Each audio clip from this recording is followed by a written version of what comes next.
Week 11 is here. Today we're giving you guys our power rankings, our picks, our best bets on the week. We're covering it all here on today's video, so if you enjoy, drop a like, subscribe to the channel. Let's get into it.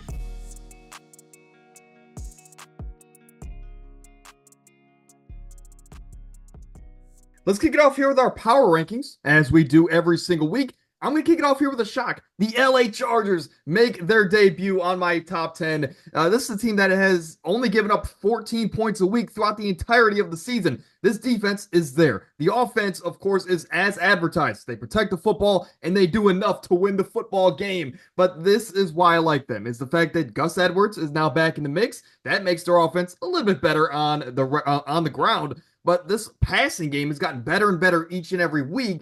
And at the end of the day, they have the quarterback in those big moments that if they need to throw and make those big plays, they have the quarterback to do that in Justin Herbert. I like the Chargers at number 10. At number 9, the Green Bay Packers. If there's anybody to underestimate Jordan Love, it's going to be me because he's my favorite player, and I don't like to overhype my favorite players.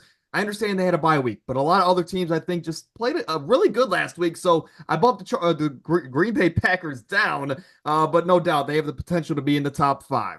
And number 8 is the Philadelphia Eagles. Talk about a team that has turned their season 180. They look really good at the moment. It looks like they can do no wrong. And they have a huge game tonight against the Commanders. I'm excited to see that one.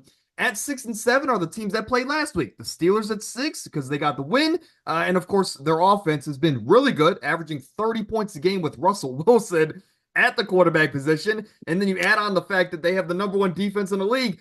Pittsburgh's scary, as much as I don't want to admit as a Browns fan. Washington at 7, good team.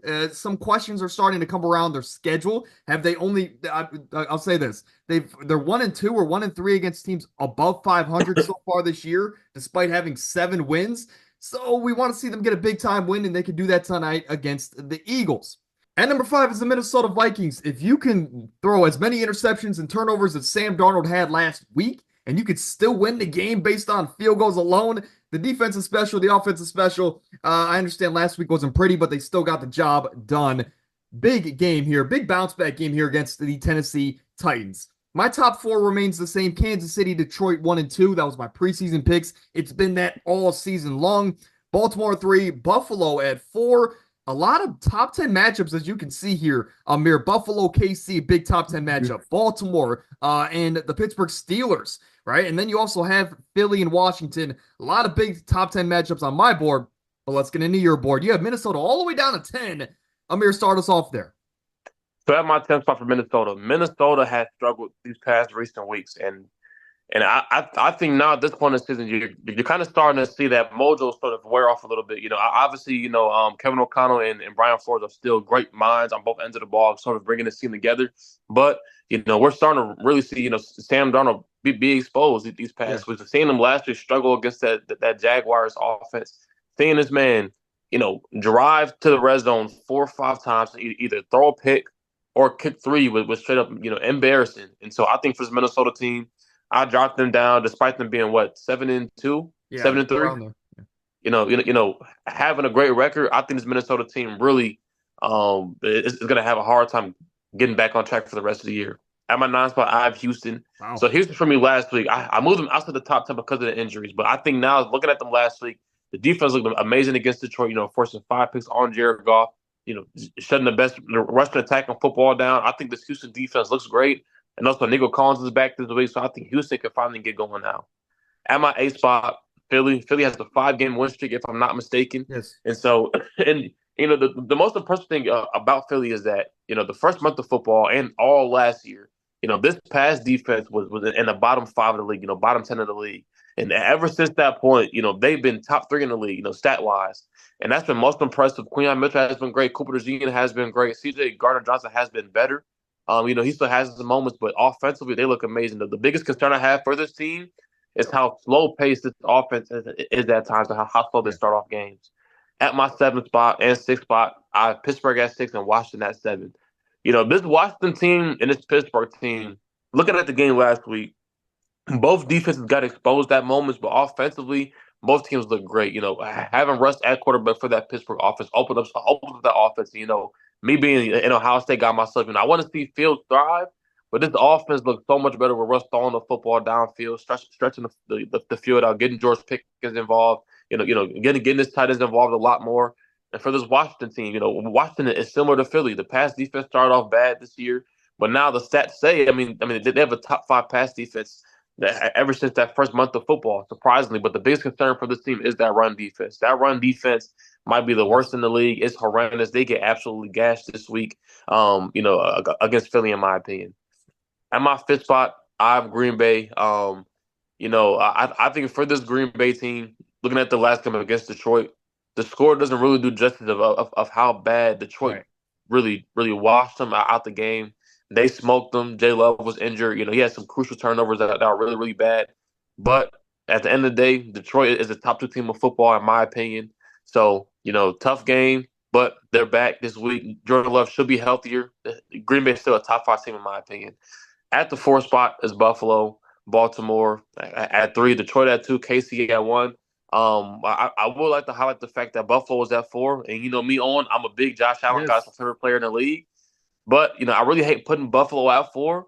But they're balling right now. They're rolling. I think this team just having lack of talent is eventually going to catch up to them. I say it, every single episode. I'm still not really buying into this Buffalo team just yet, but I have them at 4 right now. Yeah, your difficulties in ranking a team like Buffalo are my difficulties in ranking a team like Atlanta all season long, Yeah, right? I mean, like yeah, they have good pieces and they get these, sometimes they'll have really good wins. But it's just something about the team that it holds you back. But yeah. hey, same top 4, 2 weeks in a row for the both of us. Some teams have swapped out here and there. The only difference is that I have the Chargers in my top 10 and you have the Houston Texans in your top 10. So that's the only difference. Outside of that, everybody is just shuffled around a few spots. Now, this week, it's going to be Amir's favorite segment. Why? Well, Amir, of course, beat me last week. And I believe that was only because of the Monday Night Football game, where you had Miami winning that and I had the Rams winning it. And that's where we have the one game difference. But on the year, Amir is catching up. I am 104 and 48, 68% on the year. Amir not too far behind at 66%, only 4 games back. Amir, I got to ask you, we were talking about it right before the pod. Now, if you guys don't know, last year what we did, we had this go from the season start to the season end. So this record will include the playoffs and everything. Do you pick differently when you're this close? And again, you know the risks that come with that. Sometimes hmm you might pick a team you don't think really is going to win, but you want to do it just to catch up. How much does this record mess with you, especially when you're behind? it definitely changed a lot, and I told you before the episode today. Now I was really taking my time of picking my game picks, just so I could somewhat pick differently than you, and somehow we still basically have the same exact picks, which is crazy. Except I have one game that I defer on, and it's a couple games that honestly might change my opinion on as the week goes on. And so really, in reality, I'll keep you updated. Specifically that Cleveland New Orleans game, and also Yes. that Yes. the primetime game also. Well, let's start here in the early slate. Again, tonight, big game. You touched on it earlier in the power rankings. The run defense is going to be the key for Washington in this one. Last week, you had Najee run all over him. And then, of course, Jaylen Warren also had a pretty big day and a pretty big run there at the end of the game, which set Pittsburgh up to ultimately win it. But Saquon Barkley, I think, hey, if you're Philly, you paid this running back, you brought him in, and it's a key divisional game at the midseason mark. You need this win. You're at home. I think you hand the ball off to Saquon 25 to 30 times, and you just say, hey, go win us this game, Saquon Barkley. And when they start to stop it, I mean, hey, what better options to have on the outside than Devontae Smith and A.J. Brown to go make some big plays when you need it? But I think big game for betters. We'll talk about it. But I think I like Saquon Barkley's rushing attempts over 17 and a half. I think he's going to get fed tonight there in Philly, especially with a little bit of a colder weather. Amir, your thoughts on that game though? If Washington loses this game, they would now be 1-3 against teams above 500. Do we start to kind of say, hey, maybe they don't belong? Maybe they don't deserve to get all this hype that they're getting, despite being 7-3, 7-4 after this week. Yeah, well, for me, I've been saying it for the past weeks. This Washington team eventually throughout the year is going to ask Jan Daniels to do way too much. Ask him to take care of the football at a historic rate. Throw accurately at a historic rate, and we're kind of seeing them seeing the problems of this roster really, come to light. And they have a lot of problems on both ends of the ball. Yes. Just, really just from a talent standpoint. And specifically, on defense too. And, I keep bringing up the stats about their pass defense, but it's like against a team like Philly, it's a bad matchup for them on the ground and the air. And the fact that Saquon's only gone under 90 rushing yards, I think like twice or three times this year in a game. And so, I think Saquon's going to honestly dominate this game single-handedly. He might rush for like 150 because that run defense is terrible. Yeah, I think his rush line is actually at 95. While you grab a drink of water, I'm going to run through some of these games. Gonna sound like Doc Rivers. That was me a couple weeks ago. But for the Raiders in Miami, I mean, I guess okay matchup there, right? For fantasy players, Jacoby Myers is set up to have a pretty big day. But outside of that, Miami should roll in that one. Now, Cleveland and New Orleans, you touched on it. I think the Browns still have everything to win this game. I mean, Jameis, this is, again, he was a backup, but this is a former team for Jameis. Yeah. Maybe he wants to come out and play a little bit harder, and maybe this could be a big Cedric Tillman game now with no Marshawn Lattimore in the mix for New Orleans. I think the Browns have the tools to win this one, but of course it is the Cleveland Browns. Indy and the New York Jets, biggest thing here. Again, Jets, their playoff hopes are pretty much over, so that is going to be my biggest miss on the year. I thought they were going to be pretty good team. I thought they had it all, and I thought Aaron Rodgers needed to do the bare minimum for this team to being in the playoffs, right? But for Indy, the biggest storyline here, Anthony Richardson is now the starter, and I will say this, he is not going to give this job up. I don't think the front office, no matter how good or bad he does, will hand this job back to Flacco. Because I think once you do that in this season, I think you're kind of saying, hey, Richardson, you were fun. You're still a project, but I think we're going to move on to a different quarterback. I don't think you can bench a young quarterback like that twice in a single season. For Minnesota and Tennessee, Minnesota should roll in that one. Of course, whether if it's Will Levis or Mason Rudolph, maybe it should be a big game for Calvin Ridley. Green Bay and Chicago, big divisional game. Statistically, the toughest division in football at the moment is the NFC North. Chicago is the only team under 500, but a big way to do that and a big confidence builder here with the new offensive coordinator would be to get back in the win column at home there at Soldier Field. Jacksonville at Detroit, it's Mac Jones versus Detroit. I think we both like Detroit there. Rams and the New England Patriots. As crazy as it sounds, something's telling me that New England can get a win here, man. At home, the Rams didn't look great on Monday Night Football, and the Patriots they're gritty, man. They fight. Yeah. And at home, against subpar, I'll say this. The Rams got to travel cross country in cold weather, on the road versus New England. They might be able to get a sneaky win there. But Amir, I'm going to ask you this. Any game that you want to hone in on here, any notes that I touched on that you want to go over? So that Rams game, New England game, the Rams really struggle against physical teams. And watching that game last week against Miami, which is why I really led towards Miami last week. Yes. Just for the simple fact that Miami kind of has some weeks to really rely on their defense. Not having Tua out there, having the offense be lackluster. They had some weeks to really hone in defensively, really kind of change the identity of that team a bit. And seeing the Rams really struggle against the Rams or the Dolphins up front with that physicality, the Patriots still have that same mantra. Yes. Seeing the Patriots be physical week in and week out, basically playing like they have absolutely nothing to lose, that's honestly kind of concerning for the Rams. And the fact that the Rams defense is honestly terrible. And so I think the Patriots could potentially get an upset here. Potentially, but I'm still leaning towards the Rams. I mean, more veteran experience, Sean McVay, playoff hopes on the line. I'm taking the Rams. Yeah, I mean, New England has the secondary also to match up pretty well with the Rams, Christian Gonzalez and Puka. Interesting matchup there. And of course, you could just put John Jones and, another safety on Cooper Kupp. That should lead to a big Kyren game, at least logically, right, on paper. Now, getting into the late game window, this is where things start to get interesting. We disagree in 3 different matchups here, Amir. That would put you one right behind me unless we make some changes before Sunday, which if we do make any changes, Amir, this goes to you too. If we make any changes, I will put those in the comments section before kickoff on Sunday or, of course, tonight, but I think we're set on Philly. Baltimore at Pittsburgh. I'm going Baltimore. I mean, there's no reason to go against them at this point in time. They have a guy that might win his 3rd MVP this season. And it's a tough divisional AFC North game. And if they're 2 teams kind of on the same tier, I'm going to trust the better quarterback. And that, of course, is Lamar Jackson. We're taking San Fran in that game at home against Seattle. Kansas City. We'll talk about it in a moment. They're underdogs in this matchup. They've won 15 straight. We're going to take them to win 16 straight on the road at Buffalo.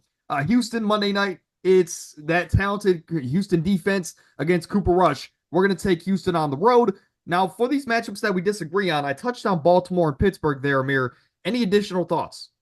Well, for Baltimore and Pittsburgh, even though Lamar's playing at an all-time level, we've kind of seen him look human at times throughout this year. And so for Pittsburgh, and honestly for that Baltimore defense, they have the worst pass defense in the league by far. Despite having a bunch of talent and seeing Pittsburgh rolling in the air, and not only on the ground but in the air, and also Pittsburgh's defense, man. I think prime time in Pittsburgh, really really being a physical matchup, I'm going to lean towards Pittsburgh here, surprisingly. And my heart is telling me Baltimore, because Baltimore has Lamar to have that high power offense. But something is telling me in my gut that Pittsburgh can pull that off. What's funny is that, like, after I saw that interview with Mike Tomlin talking about Deontay Johnson, where he was like, I'm not worried about him, even though he was here for so many years, it might be a revenge game for Deontay. He was like, I'm not worried about him. It's the confidence that Mike Tomlin has on a weekly basis that I want to get behind him. Like, that's why I hate that he's the Pittsburgh head coach and not the Cleveland Browns head coach. I would love to have him as our coach, because it's just, you want to root for the guy. So that's why I was originally leaning towards Pittsburgh, but I was like, maybe I'm overreacting. Hey, Russell Wilson hasn't necessarily had that big time win yet outside of Washington. I mean, if he gets another one here against Baltimore, Mr. Unlimited might actually be back. Now, one of the upsets that I'm really confident in is Atlanta versus Denver. I think actually now the lines have moved, and I think Denver's actually favored. Regardless, I like Denver here at home. Bo Nix is playing really good. Atlanta has been a top 10, a bottom 10 defense against the quarterback position. Denver comes into this matchup now with Audric Estime getting into the mix. If you guys know nothing about Estime, I don't blame you. He's a rookie out of Notre Dame at the running back position. He is just your typical 1990s power back, and that's why I loved him, right? That's my style of running back, and he was my number one favorite running back coming out of college. I love the guy, right? And now he's in the Sean Payton system, and it looks like Javonte's kind of getting pushed to the side a little bit for Estime to come out here and flourish.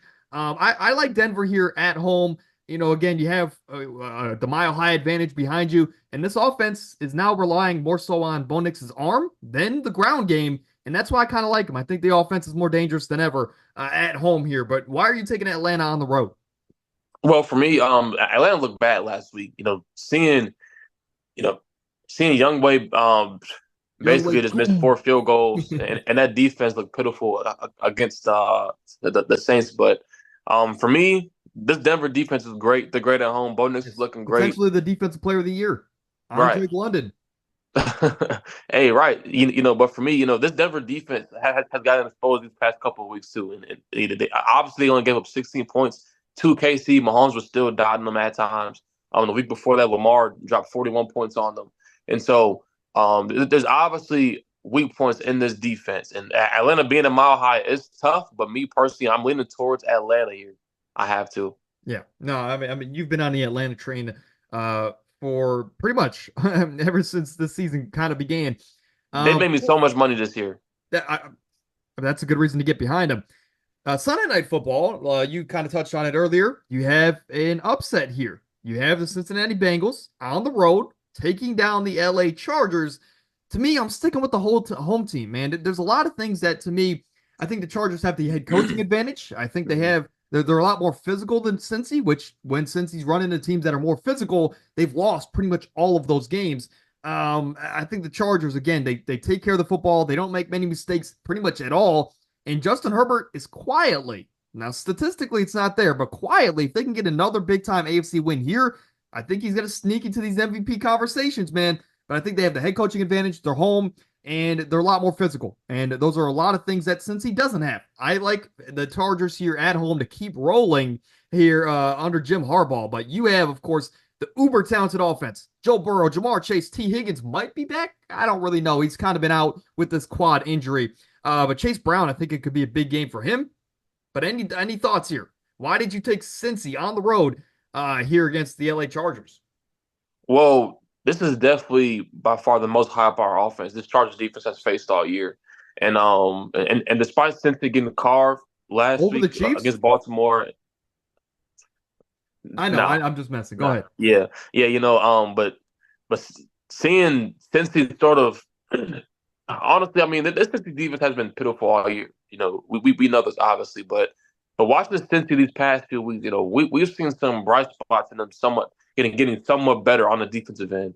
And so for me, knowing Joe Burrow, seeing him fight week in and week out, I think that Cincy can get it done on the road here. Surprisingly, the Chargers offense is honestly getting better week by week though too. You brought up a great point about how Herbert week in and week out is getting let loose, which I think is huge. But still, my biggest concern for this Chargers offense, are the receivers. I'm basically relying on Quentin Lad's been Johnson. going. Lad's been really turning that corner. He's been killing it the last He couple of really weeks. has though. But Yeah. my biggest concern is prime time Sunday night football. Yes. Cincy, Joe Burrow playoffs on the line. I'm taking Burrow. Absolutely. Again, hard to argue against Burrow when you need a win. I don't think there's many quarterbacks that you want to have over Joe Burrow when it comes down to winning a football game. To me, Josh Allen. I might go Mahomes, then Burrow. Josh Allen. You would have Burrow probably 7. Uh, but let's get into our. By the way, Amir, we're gonna have to like revisit the quarterback rankings after the We have season. That's to. always something fun to do. Maybe we'll do a Pro Bowl week or something when we don't have much to talk about. But let's get into it here. So every single week now, it's a new thing on the channel. We want to give you guys our 3 favorite bets on the week, at least as far as the early lines. Now, these things can move based on injuries or Mhm. whatever, right? But let's get into it. I have a player prop here, and we're going to both start with some receivers here in the early slate. Right now, the only line that I could find for Brian Thomas was the fact that I think it was anywhere from 49.5 to 55.5 receiving yards against a bottom 3 defense in the Detroit Lions against the wide receiver position. I touched on this Wednesday here for my fantasy start sit video on the week. The fact that this Brian Thomas had a top 2 matchup last week against Minnesota and barely produced for fantasy players, he's now got a top 3 matchup. He only had 3 targets last week with Mac Jones as his quarterback. Mac Jones seemingly has more off-target throws than on-target throws, and the fact that Detroit can just come into this matchup, target, Brian Thomas, double team him, really take him out of the game. I like the under here. I don't think Mac Jones and Brian Thomas, unless he gets a huge home run play, I don't think he's going to produce much this upcoming week, despite the favorable matchup on paper. So I'm going to take the under 49.5 receiving yards for BTJ this week. Amir, you have another receiver, but you're going over. Who is that? Well, so for my pick, I have Devontae Smith over 52 and a half receiving yards. Um, this Washington defense has been better. Obviously, I keep emphasizing that point. But, I really think they're going to really emphasize covering A.J. Brown this week. And also, I like to mention, too, that they've really struggled against slot receivers the entire year. And Devontae Smith rarely ever goes under 50 yards in back-to-back games. And he just went under 50 yards last game, which, in my opinion, whenever a player that's really dominant at his position, that consistently produces, goes under the week before, I'm hammering over that following week. And so I think this is a perfect spot for Devontae to take over. And honestly, I would mention, too, my original pick was going to be Saquon over 79.5 rushing yards, because I saw the line when it first came out, and I should have bet on it, but they bumped that line by 18 yards or 17 yards, whatever. Line, I think now. Right, which is absolutely crazy. But Devontae Smith over 52 and a half. Yeah. My next pick is an upset. A team that has won 15 straight games, 2 straight Super Bowls. They are undefeated this season, and they look to win. They look like they're going to win their 3rd straight Super Bowl, something no team has ever done. Amir, this is not necessarily an underdog pick, but they are technically an underdog, according to the books. Kansas City on the road at Buffalo, tough environment, 2 great teams. Buffalo doesn't make many mistakes this year compared to the years prior. And last week, Kansas City pulled out some dark magic. They got a win that they shouldn't have there against the Denver Broncos. But I mean, hey, that it shows how disciplined those the special teams players were. They didn't give up, and I mean, hey, they made a big time play there at the end of the game against the Broncos, improving to 9-0. I think they can go to 10-0. And like we talked about last week when we predicted their schedule, I don't think they lose the game until they face the Chargers here in a couple weeks. So I'm going to take the Kansas City Chiefs money line. They're underdogs, Amir. I might even put a unit or two down on the Chiefs this weekend. But your pick on the week, you have a high scoring matchup in the NFC West. Yep. So I have a high score matchup in the NFC West, like you just mentioned. I have the 49ers and Seahawks covering that line of over 48 total points. I honestly pick even the odd line at like 45 and go over. San Fran has had 5 matchups over 48 points this year so far. The defense has been inconsistent. I haven't had much time to really look at Seattle's total points for this year so far, but Seattle has some games where they've given them 35 plus points. And They're in the first inconsistent. matchup they played beginning of the year, or like 3-4 weeks ago, hit like 60 points, which was insane. And so I think it's going to be high scoring, for the division. And I want to say, the Cardinals, Niners, and Seahawks have the same record, right? Or close to it. Yeah, close to it. Yeah. Especially Close after to it. last week. I think the Cardinals might still technically be in the lead for the Yeah, division at the moment, which I shout out think so. Kyler Murray. Yeah. Hey, hey, Kyler been balling, but yeah, I think it's to cover the line.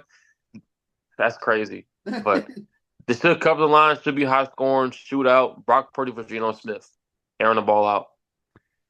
Now, our last play on the week, we both have a touchdown favorite, which is ideally not what you want to take, unless it's like a huge, I guess mismatch on paper. But I have Houston on Monday night on the road going to Dallas, destroying Cooper Rush and this predictable offense. And I think this is going to be the game where they really start to look at, is it time to fire Mike McCarthy? As if they weren't Yeah. already. They might look to fire him after a game like this, despite all the injuries that he has to deal with.